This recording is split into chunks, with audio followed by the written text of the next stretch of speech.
Inspektorat Palembang telah melakukan pemeriksaan terhadap puluhan staf RSUD Gandus yang meminta agar Direktur Rumah Sakit diganti. Hasil pemeriksaan, Inspektorat Palembang merekomendasikan agar Direktur Rumah Sakit dinonaktifkan. Udah apa-apa, udah usah duduk.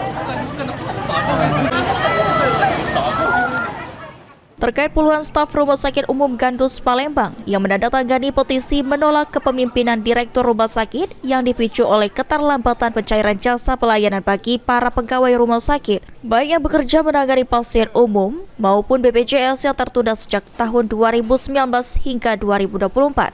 Kepala Inspektorat Palembang Jamia Haryanti mengatakan, jika saat ini Inspektorat Palembang tengah melakukan pemeriksaan, sementara hasil dari 100 orang yang menandatangani petisi, 68 orang dilakukan pemeriksaan. Ditambahkan Jamia, untuk Direktur Rumah Sakit, pihak Inspektorat sendiri merekomendasikan untuk dinonaktifkan.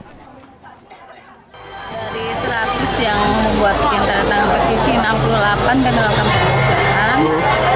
Memang benar gedung rumah sakit dan di situ sudah fasilitas banyak dan diperbaiki oleh ibu kemudian tempat tidur tuh aja sampai cuma 2 yang terpakai. Dana brut dari 2020 bukan 2019 sampai sekarang masih ada di kas RSUD. Itu nggak salah bukan 5,5 M. Jadi memang nggak dibagikan, terkendala per wali, tapi ibu juga